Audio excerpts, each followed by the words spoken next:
যেখানে কামান থামে সেখানেই শুরু হয় কূটনীতির খেলা। এই প্রবাদই যেন নতুন করে মনে করিয়ে দিল ওয়াশিংটন। কেননা টানা হামলা, পাল্টা হুমকি আর যুদ্ধের আশঙ্কার মধ্যে হঠাৎই বদলে গেল সমীকরণ। যে যুক্তরাষ্ট্র ইরানের বিরুদ্ধে একের পর এক সামরিক পদক্ষেপ নিচ্ছিল, সেই দেশই এবার এমন এক সিদ্ধান্ত নিয়েছে যা নিয়ে উদ্বেগ বাড়ছে আন্তর্জাতিক মহলে। প্রশ্ন উঠছে, এটি কি নতুন কোনো কূটনৈতিক উদ্যোগের ইঙ্গিত, নাকি পর্দার আড়ালে চলছে নতুন কৌশল, নতুন কোনো হিসেব নিকেশ? কেন এই সিদ্ধান্ত নিল ওয়াশিংটন, আর এর প্রভাব কি হতে পারে মধ্যপ্রাচ্যের চলমান সংকটে? ইরানের সামরিক হামলা আপাতত স্থগিত রাখার নির্দেশ দিয়েছেন মার্কিন প্রেসিডেন্ট ডোনাল্ড ট্রাম্প। মার্কিন সংবাদ মাধ্যম দ্য নিউ ইয়র্ক টাইমস এবং অ্যাক্সিওস প্রশাসনের একাধিক সূত্রের বরাতে এ তথ্য জানিয়েছে। প্রতিবেদনে বলা হয়েছে, টানা ১৩ দিনের সামরিক অভিযানের পর পরিস্থিতি নতুন পর্যায়ে পৌঁছেছে। সংঘাত আরও তীব্র হলে শুধু মধ্যপ্রাচ্যই নয়, যুক্তরাষ্ট্রের সামরিক সক্ষমতার ওপরও বড় ধরনের চাপ তৈরি হতে পারে বলে আশঙ্কা করছেন ওয়াশিংটন। ট্রাম্প প্রশাসনের কর্মকর্তাদের বরাতে দ্য নিউ ইয়র্ক টাইমস জানিয়েছে, মধ্যপ্রাচ্যে মোতায়েন যুক্তরাষ্ট্রের পেট্রিয়ট ক্ষেপণাস্ত্র প্রতিরক্ষা ব্যবস্থা এবং অন্যান্য আকাশ প্রতিরক্ষা অস্ত্রের মজুদ দ্রুত কমে আসছে।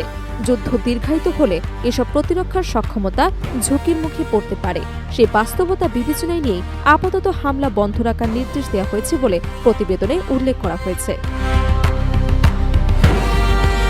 আরও জানা গেছে, শুক্রবার প্রেসিডেন্ট ট্রাম্প তার জাতীয় নিরাপত্তার উপদেষ্টা এবং মন্ত্রিসভার জ্যেষ্ঠ সদস্যদের সঙ্গে বৈঠক করেন। ওই বৈঠকে সামরিক পরিস্থিতি, আঞ্চলিক নিরাপত্তা এবং সম্ভাব্য কূটনৈতিক উদ্যোগ নিয়ে বিস্তারিত আলোচনা হয়। বৈঠক শেষে ইরানের চলমান হামলা সাময়িকভাবে স্থগিত রাখার সিদ্ধান্ত অনুমোদন দেন তিনি। অন্যদিকে অ্যাক্সিওস দুজন নাম প্রকাশে অনিচ্ছুক কর্মকর্তার বরাতে জানিয়েছে, ওই সিদ্ধান্ত স্থায়ী নাকি সাময়িক সেটি এখনও নিশ্চিত নয়। আপাতত যুক্তরাষ্ট্র নতুন করে কোনো হামলা চালাচ্ছে না, তবে পরিস্থিতির ওপর নির্ভর করে ভবিষ্যতের সিদ্ধান্ত পরিবর্তনের সুযোগও খোলা রাখা হয়েছে।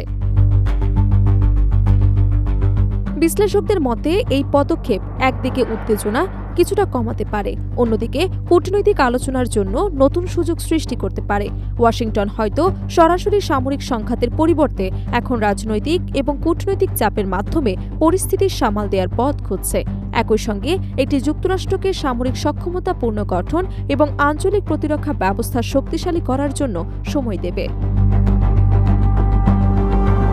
তবে পরিস্থিতিকে পুরোপুরি শান্ত বলে মনে করছেন না মার্কিন প্রশাসন। এক্সিওস জানিয়েছে, প্রয়োজনে আবারও বড় ধরনের সামরিক অভিযান শুরু করার জন্য বিকল্প পরিকল্পনা প্রস্তুত রাখা হয়েছে।